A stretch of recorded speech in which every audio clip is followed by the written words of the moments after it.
عزیزان محترم، آج کے جمعۃ المبارک میں جس حوالے سے گفتگو کی جائے گی وہ ہے بھیک مانگنا ایک معاشرتی ناسور ہے۔ بھیک مانگنے سے مراد یہ ہے کہ جب آپ سرمایہ دارانہ نظام کا مطالعہ کریں کہ جو حکومتیں ہیں اور لوگ ہیں وہ معاشی طور پہ جب مستحکم ہوتے ہیں، ان میں سے ایک بنیادی سرمایہ دارانہ نظام کا یہ بھی ہے کہ بھیک مانگنے والوں کی شرح سود کو کم کیا جائے۔ اور اس میں اس سے پہلی بات بنیادی یہ سمجھیے کہ جو مال و زر والے افراد کے جن کو اللہ نے مال و دولت سے نوازا ہے، نعمتوں سے نوازا ہے، جب وہ اپنے مال کی زکوٰۃ اور صدقات ادا کرنے لگتے ہیں تو بغیر تحقیق کے ہی وہ پیسے دے دیتے ہیں، وہ زکوٰۃ دے دیتے ہیں، نتیجتاً کسی بھی راہ گزر کو پکڑا دیتے ہیں اور تحقیق نہیں کرتے کہ کیا یہ مستحق ہے بھی کہ نہیں ہے۔ اگر وہ مستحق نہیں ہوگا تو اس کی زکوٰۃ ہی ادا نہیں ہوگی۔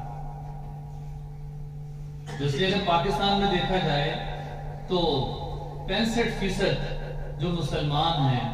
وہ دیکھا جائے کہ بنیادی طور پہ کچھ ایسے بھی افراد موجود ہیں کہ جن کے دل و دماغ کے اندر اللہ اور اس کے رسول کا خوف ہے۔ قرآن پاک کی یہ جو آیت ہے یہ میں پڑھتا ہوں، اس میں ان لوگوں کی طرف اشارہ ہے۔ اللہ رب العزت نے فرمایا لیس علیک ھداھم، اے نبی آپ کے ذمہ ہدایت نہیں ہے، آپ لوگوں کو ہدایت نہیں دے سکتے، ولکن اللہ یہدی من یشاء، ہدایت تو اللہ جس کو چاہیں اپنے فضل سے دیتے ہیں۔ وما تنفقوا من خیر فلانفسکم، اگر آپ اللہ کے دیے ہوئے مال میں سے بھلائی کے لیے خرچ کرتے ہیں فلانفسکم، تو یہ خرچ کرنا آپ کے لیے فائدہ مند ہے۔ اور آگے فرمایا وما تنفقوا من خیر یوفى الیکم، اگر اللہ کے راستے میں یہ خرچ کرتے ہیں تو ان کو اسی خرچ کے برابر بدلہ دیا جائے گا، وانتم لا تظلمون، اور اس میں بالکل ظلم و زیادتی نہیں ہوگی۔ اور آگے کیا فرمایا للفقراء الذین احصروا فی سبیل اللہ، فقیر تو وہ لوگ ہیں کہ جن کو روک لیا گیا ہو جہاد سے، اللہ کے راستے سے، دین کے کام نے ان کو روک لیا ہو کہ وہ اس کام میں مصروف ہیں۔ لا یستطیعون ضربا فی الارض، وہ اتنی اس دینی مصروفیت کی وجہ سے لا یستطیعون ضربا، وہ کمائی اور محنت نہیں کر سکتے۔ یحسبهم الجاہل اغنیاء من التعفف، جو نادان لوگ ہیں یہ ان کو ان کی بے سوالی کی وجہ سے اغنیاء سمجھتے ہیں، اور نظر نہیں آتا فقیر ہے، ان کے کپڑے اور ان کی حالت سے وہ لگتے ہیں وہ غنی ہیں، وہ اغنیاء ہیں، لیکن یحسبهم الجاہل اغنیاء من التعفف تعرفهم بسیماهم، ان کے چہروں سے ان کی علامات واضح ہوتی ہے۔ لا يسألون الناس الحافا، وہ لوگوں سے لپٹ لپٹ کر سوال نہیں کرتے، چپٹتے نہیں ہیں، سوال نہیں کرتے، یہ فقیر اور صحیح مستحق ہے۔ وما تنفقوا فإن الله به علیم، جو بھی تم خرچ کرتے ہو اللہ رب العزت اس کو جاننے والی ذات ہے۔ تو اس لیے عزیزان محترم اگر قرآن و حدیث کا مطالعہ کریں تو یہ آپ کو اندازہ ہوگا کہ اللہ رب العزت نے یہ جو بھیک مانگنا ہے، یہ جو بغیر طمع کے لوگوں سے سوال کرنے ہیں، قرآن و حدیث میں اس کی بے شمار روایات ہیں کہ اس کی واضح طور پہ ممانعت قرار دی گئی ہے۔ اس لیے جب یہ مختلف صورتوں میں خیرات کرنا نظر آتا ہے تو وہاں پر یہ دکھ ہوتا ہے کہ جب آدمی مال بھی خرچ کر رہا ہے اور اللہ کا قرب بھی حاصل کرنا چاہتا ہے، صرف اس کے ذمہ کیا ہے کہ تھوڑی سی تحقیق کرے، جب تحقیق نہیں کرتا تو یہ جو اس کا مال دیا ہوا ہے پتہ نہیں اس کی زکوٰۃ کی ادا ہوئی ہے کہ نہیں ہوئی۔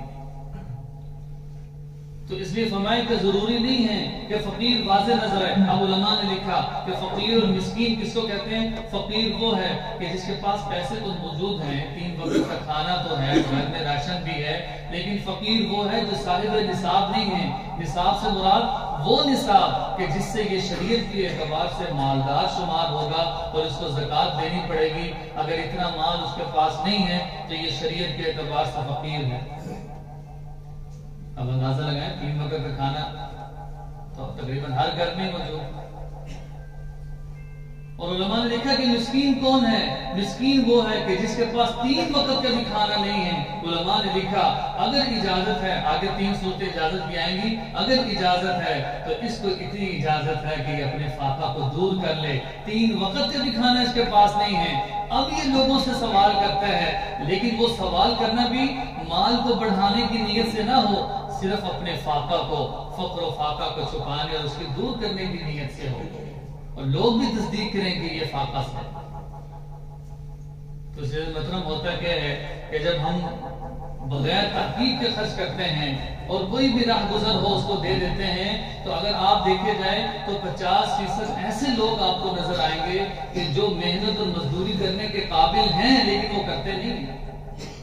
کیوں؟ اس لیے کہ یہ ایک پیشہ بن چکا ہے، یہ ایک مافیا بن چکا ہے کہ جب تقسیم کرنے والا، یہ بات ٹھیک ہے، اس میں بہت ساری پیچیدگیاں آئیں گی کہ جی جس کو دل چاہے وہ اختیار آدمی کا، جس کو دل چاہے صدقہ جس کو بھی دینا چاہے وہ تو دے سکتا ہے، لیکن بات یہاں پر آ رہی ہے کہ جو حقیقی مستحق ہیں وہ ان لوگوں کی وجہ سے محروم ہو جاتے ہیں۔ اگر آپ اپنے بھی پڑوسی اور اپنے علاقے میں دیکھیں، بہت سارے لوگ ایسے ہیں وہ کبھی سوال کرتے نہیں ہیں۔ بہت ساری خواتین ملک میں ایسی ہیں جو 8,000 کے لیے 10 گھنٹے کی ڈیوٹیاں کرتی ہیں۔ کیوں؟ 3 بچوں کو پالنا ہے، مکان کا کرایہ بھی دینا۔ اگر تحقیق کریں تو یہ واضح نظر آتا ہے، لیکن ہماری نظر میں چونکہ فقیر وہ ہے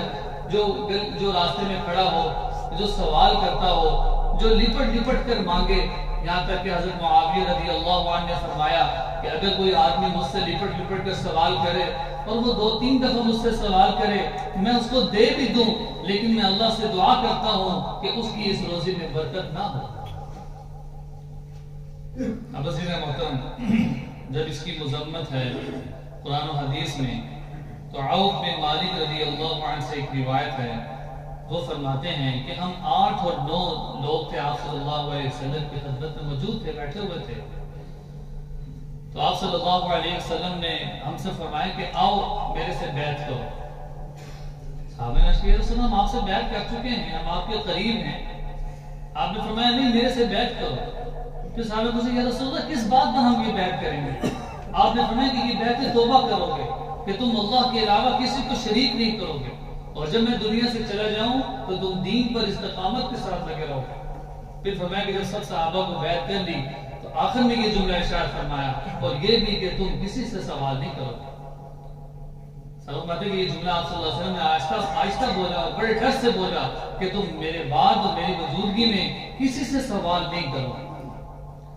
وہ کہ آپ صلی اللہ علیہ وسلم نے اس کی تحقیق فرمائی۔ اور ایک اور صحابی حضرت عبداللہ بن عمر رضی اللہ عنہ سے ہے ایک روایت، وہ فرماتے ہیں کہ آپ صلی اللہ علیہ وسلم نے فرمایا الید العلیٰ خیر من الید السفلی، اوپر والا ہاتھ بہتر ہے نیچے والے ہاتھ سے، کیونکہ اوپر والا ہاتھ یہ دینے والا ہے، یہ تقسیم کرنے والا ہے، اور نیچے والا ہاتھ فرمایا کہ یہ بہتر نہیں ہے کیونکہ یہ لینے والا ہے۔ اس لیے اللہ کو جو پسند ہے الید العلیٰ خیر من الید السفلی، اوپر والا ہاتھ یہ بہتر ہے نیچے والے ہاتھ سے۔ حکیم بن حزام رضی اللہ عنہ ایک صحابی ہیں، آپ صلی اللہ علیہ وسلم نے ان کا خرچ لگایا ہوا تھا، اسلام میں داخل ہوئے تھے، بیک گراؤنڈ سارا وہاں مسلم تھا۔ تو ایک مرتبہ آئے، آپ صلی اللہ علیہ وسلم سے سوال کیا، آپ صلی اللہ علیہ وسلم کو دے دیا۔ پھر آئے سوال کرنے، آپ صلی اللہ علیہ وسلم نے پھر دے دیا، کیونکہ نہ تو کرتے ہیں۔ پھر تیسری مرتبہ سوال کرنے آئے، آپ صلی اللہ علیہ وسلم نے دے دیا، لیکن ساتھ یہ جملہ ارشاد فرمایا حکیم یہ مال بڑی اچھی اور شیریں چیز ہے، لیکن یہ جب طمع اور حرص بندے کے اندر آ جائے اور مال میں کثرت کی لالچ پیدا ہو جائے تو وہ اللہ اور اس کے رسول سے اس کو دور کر دیتی ہے۔ پھر کتابوں میں آتا ہے کہ حضرت حکیم بن حزام رضی اللہ عنہ نے اس کے بعد کبھی کسی سے سوال نہیں کیا، یہاں تک کہ حضرت بکر صدیق رضی اللہ عنہ کے دور خلافت میں دیکھا گیا کہ کن کن لوگوں کو آپ صلی اللہ علیہ وسلم کے زمانے میں خرچ ملتا تھا، ان میں ان کا نام بھی تھا، ان کو پیسے بھجوائے، انہوں نے انکار کر دیے، دوسری مرتبہ بھجوائے، انکار کر دیا، ان کو بلایا گیا کہ بھئی آپ وصول کیوں نہیں کرتے؟ انہوں نے فرمایا کہ آئندہ میں نے کسی سے کوئی چیز وصول نہیں کرنی، نہ ہی میں نے کسی سے سوال کرنا ہے۔ کیوں کہ مجھے یہ روایت پہنچی، آپ صلی اللہ علیہ وسلم نے فرمایا تھا کہ یہ سوال کرنا یہ قابل مذمت ہے، اس لیے یہ میں سوال نہیں کر رہا۔ کیوں؟ اذا استعنت فاستعن باللہ، مدد چاہنی ہو اور اگر مدد کی ضرورت ہو صرف اور صرف اللہ سے مدد حاصل کیجیے۔ اس کی بنیادی وجہ یہ بھی نظر آتی ہے کہ یہ جو قرآن پاک میں یہ آیت ہے کہ للفقراء الذین احصروا فی سبیل اللہ لا یستطیعون ضربا فی الارض، اس سے یہ پتہ چلا کہ جو بھیک مانگنے والے گداگر پیشہ ور جو ہوں گے وہ عام طور پہ نمازی پرہیزی نہیں ہوں گے. کیوں کہ عام مسلمان پر جب حالات آتے ہیں، جب اس پر مصیبت آتی ہے، پریشانی آتی ہے، تو وہ مسجد آ کے اللہ سے مانگتا ہے. وہ روتے گڑ گڑاتے ہر آدمی ہے، ہر آدمی پر مسائل پریشانیاں، یہ تو زندگی کا حصہ ہے، لیکن وہ اللہ سے مانگتا ہے. وہ اگر پہلے نماز پڑھتا ہے تو اس کی نماز میں اہتمام آ جاتا ہے، تو وہ متقی ہوتا ہے، وہ اللہ سے مانگتا ہے. اس نے فرمایا کہ یحسبهم الجاہل اغنیاء من التعفف، وہ نمازی تو ہوتا ہے لیکن اس کے چہرے سے یہ پتہ نہیں چلتا کہ یہ غریب ہے. لیکن فرمایا کہ تعرفهم بسیماهم، تم ان کے چہروں سے دیکھو گے. لا يسألون الناس الحافا، وہ کبھی بھی کسی سے لپٹ کر سوال نہیں کریں گے. فرمایا کہ یہ جو لوگ ہیں، یہ جن کے تقوی میں بھی اضافہ ہو گیا اور اب یہ اللہ کے زیادہ بھی قریب ہیں، تو اب یہ مستحق ہے کہ ان کی امداد کی جائے. اس لیے عزیز محترم، ایک صحابی رضی اللہ عنہ، ترمذی کی روایت ہے کہ آپ صلی اللہ علیہ وسلم نے 3 باتیں ارشاد فرمائی. خاص طور پہ وہ فرماتے ہیں کہ سب سے پہلی بات یہ آپ صلی اللہ علیہ وسلم نے فرمائی کہ جب آدمی صدقہ کرتا ہے تو یہ صدقہ ہمیشہ اس کے مال کو بڑھاتا ہے. بظاہر نظر آتا ہے کہ مال کم ہو گیا، لیکن اللہ غیر سے اور اللہ کسی اور دوسرے راستے سے اس کی مدد فرما دیتا ہے. اور دوسری چیز یہ ہے کہ جب آدمی جس پر ظلم ہو وہ صبر کرے تو اللہ رب العزت ضرور اس کی عزت میں اضافہ کرے. بظاہر تو نظر آتا ہے وہ ظلم ہے، اس پر زیادتی ہو رہی ہے اور اس کی عزت میں کمی آ رہی ہے، لیکن نہیں، مظلوم ہونے کے باوجود بھی یہ صبر کرتا ہے، یہ ظلم نہیں کرتا، تو اللہ اس کے اس صبر کی وجہ سے اس کو عزت عطا فرماتے ہیں. اور تیسرا یہ ہے کہ آپ صلی اللہ علیہ وسلم نے فرمایا کہ جس نے سوال کا دروازہ کھول لیا اور سوال کرتا جا رہا ہے، اللہ اس کے لیے فقر و فاقہ کا دروازہ ضرور کھولے. کہ سوال کر رہے ہیں، اب اس میں فقر آئے گا، اب حالات آئیں گے. جب تک سوال نہیں تھا اللہ غیر سے اس کی مدد کرتے تھے. اس لیے عزیز محترم، ابو ہریرہ رضی اللہ عنہ کی ایک اور روایت ہے کہ جس میں آپ صلی اللہ علیہ وسلم نے فرمایا، مسلم کی روایت ہے، من سأل الناس اموالهم تکثرا، کہ جس نے لوگوں سے سوال کیا اپنے مال میں اضافے کے لیے، فإنما يسأل، کہ وہ ایسے ہی ہے جیسے آگ کے انگارے اکٹھے کر رہے ہیں. پھر آگے آپ صلی اللہ علیہ وسلم نے فرمایا کہ اب یہ جتنے چاہے کم کر لے اور جتنے چاہے زیادہ کر لے. اسی طرح فرمایا ثوبان رضی اللہ عنہ سے نسائی کی یہ روایت ہے، وہ فرماتے ہیں کہ آپ صلی اللہ علیہ وسلم نے فرمایا کہ جو شخص مجھے اس بات کی ضمانت دے دے وہ جنت میں جائے گا، وہ یہ ہے کہ کسی سے سوال نہ کرے اور وہ 2 رکعت نفل پڑھے، اللہ سے اپنی حاجت کو طلب کرے. یہ بات کرے گا اللہ اس کو جنت میں، کیوں؟ اس لیے کہ اس کے دل کے اندر اللہ کا خوف پیدا ہوگا، اس کے دل کے اندر ایمان پیدا ہوگا اور وہ متقی زیادہ پہلے سے ہو جائے گا. تو اس وجہ سے فرمائیں کہ یہ اللہ کے زیادہ قریب ہوگا. اس لیے حضرت ابو ہریرہ رضی اللہ عنہ کی ایک اور روایت ہے، اس میں فرماتے ہیں کہ جو شخص ہمیشہ لوگوں سے مانگتا رہتا ہے، قیامت کے دن اللہ رب العزت اس حال میں اس کو سامنے پیش کریں گے کہ اس کے منہ پر صرف ہڈیاں ہوں گی، گوشت نہیں ہوگا. تو اس سے مطلب یہ بہت ساری مذمتیں ہیں. اس لیے یہ بظاہر تو عام چیز نظر آتی ہے، لیکن اگر ہم بات پہنچا سکیں، ترغیب دے سکیں اور یہ نیت کریں کہ اللہ رب العزت پہلے تو ہمیں کسی کا محتاج نہ کرے، کبھی کوئی حاجت ہو اذا استعنت فاستعن باللہ، اللہ سے مدد کو حاصل کریں. جب یہ صبر کرے گا تو اس صبر کے نتیجے میں ضرور اللہ رب العزت اس کی مدد فرمائے گا. اب اس محترم سوال یہ ذہن میں آتا ہے کہ کچھ لوگ ایسے بھی ہیں کہ جو بہت زیادہ فاقوں سے ہوں تو ان کو تو مانگنے کی اجازت ہونی چاہیے. تو حضرت قبیصہ بن مخارق رضی اللہ عنہ کی ایک روایت ہے کہ یہ کسی شخص کے ضامن ہوئے اور جب ضمانت ان پر ہوئی تو یہ آپ صلی اللہ علیہ وسلم کی خدمت میں حاضر ہوئے کہ یا رسول اللہ فلاں شخص کی میں نے ضمانت دی تھی اور اس کے پیسے دینے ہیں، تو اس موقع پہ آپ صلی اللہ علیہ وسلم نے ارشاد فرمایا کہ 3 شخص ایسے ہیں کہ صرف دن کو مانگنے کی، سوال کرنے کی، یہ بھی بھیک مانگنے کی، سوال کرنے کی، کسی کو کہنے کی اجازت ہے۔ ان میں سب سے پہلی چیز یہ ہے کہ جو شخص کسی کا ضامن بنا ہو اور ضمانت پر اس نے وہ اس چیز کا اہل ہی نہ ہو، اب وہ اگر سوال کرے کہ میرے سے وہ ضمانت اتر جائے تو اس بات کی اجازت ہے۔ اور دوسرا یہ ہے کہ کوئی آدمی ایسی اس پر آفت اور مصیبت آ جائے، ایسا کاروبار شروع کیا یہ تو بالکل ختم ہو گیا،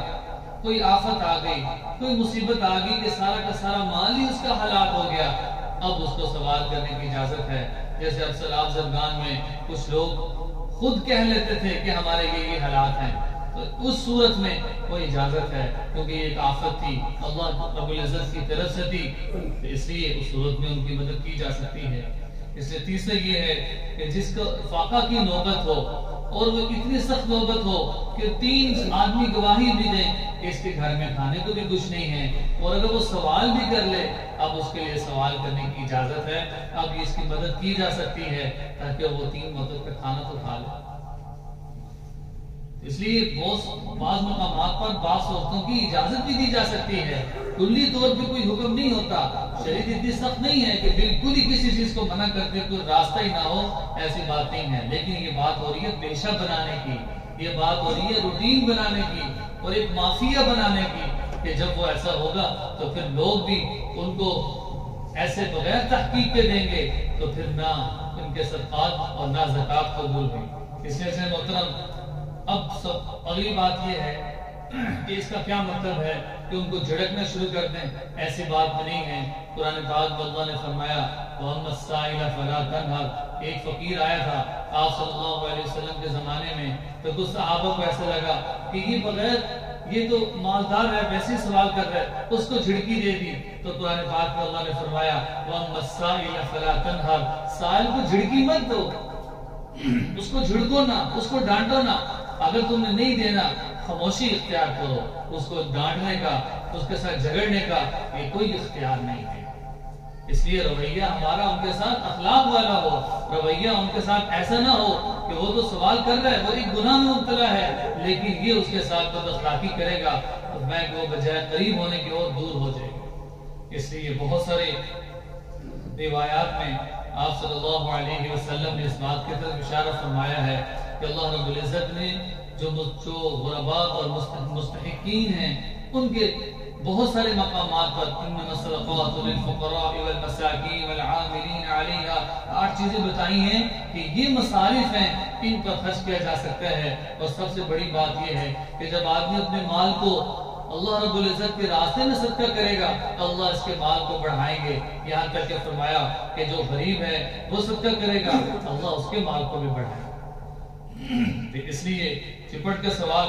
علی رضی اللہ عنہ سے ایک روایت ہے، وہ فرماتے ہیں کہ حضور صلی اللہ علیہ وسلم کے پاس 2 آدمی آئے اور وہ آپ صلی اللہ علیہ وسلم سے سوال ہی کرتے جا رہے تھے، تو آپ صلی اللہ علیہ وسلم نے فرمایا کہ تم تو بظاہر استطاعت بھرے لگتے ہو، تم تو بظاہر غنی لگتے ہو، اللہ نے طاقت بھی دی ہے، صلاحیت بھی دی ہے، تو آپ صلی اللہ علیہ وسلم نے فوراً ان کو اٹھا دیا کہ تم محنت کرو، تم ایسے لوگوں سے سوال نہ کرو۔ جس میں یہ بات بھی آ گئی کہ جو اچھا اب اس کا حل کیا ہے؟ اگر کسی کو نظر آتا ہے کہ اس کا کوئی عزیز ہے، کوئی جاننے والا ہے یا ایسا اس کو پہچانتا ہے، تو بجائے اس کو برا سمجھنے کے، اس کو ڈانٹنے ڈپٹنے کے، اس کو کسی کام پر لگا دیا جائے۔ ان کی اس طور پہ مدد ہو سکتی ہے۔ ان کی مدد ایک تو یہ کہ ان کو سمجھایا جائے کہ یہ کام ٹھیک نہیں ہے، اور دوسری مدد کیا ہے؟ ان کو کسی کام پر لگا دیا جائے۔ کیا ہوگا کہ وہ اس کا فاقہ بھی ختم ہو جائے گا اور وہ جو عادت ہے وہ بھی ختم ہو جائے گی۔ بہت ساری ایسی مثالیں نظر آتی ہیں کہ کام پر لگایا انہوں نے اس پیشے کو چھوڑ دیا۔ اسی طرح ایک اور روایت میں حضرت معاویہ رضی اللہ عنہ کی جو میں شروع میں روایت بیان کی تھی کہ وہ فرماتے ہیں کہ اگر کوئی آدمی مجھ سے لپٹ کر سوال کرے اور وہ سوال ہی کرتا جائے، میں اس کے سوال کو پورا بھی کر دوں، اس کو وہ چیز دے بھی دوں، لیکن میں یہ دعا کرتا ہوں کہ وہ جو اس کے مال ہے جو اس نے زبردستی لپٹ کر لیا ہے اس مال میں برکت نہ ہو، اور میں کہ اس مال میں برکت ہوتی بھی نہیں ہے۔ اس لیے آج کا جماعت المبارک میں اس حوالے سے گفتگو کی گئی ہے کہ یہ جو مال و زر والے افراد ہیں یہ سب سے پہلے تحقیق کیا کریں اپنے مال کو اللہ کے راستے میں خرچ کرنا، بہت سارے فضائل آئے ہیں، اللہ رب العزت کا قرب حاصل ہوتا ہے۔ لیکن دوسری طرف کچھ ایسے بھی افراد ہیں جو معافیہ ہیں، ان کی عادت چھڑوائی جائے اس بات سے کہ ان کو سمجھایا جائے۔ قرآن و حدیث میں جو وعیدیں آئی ہیں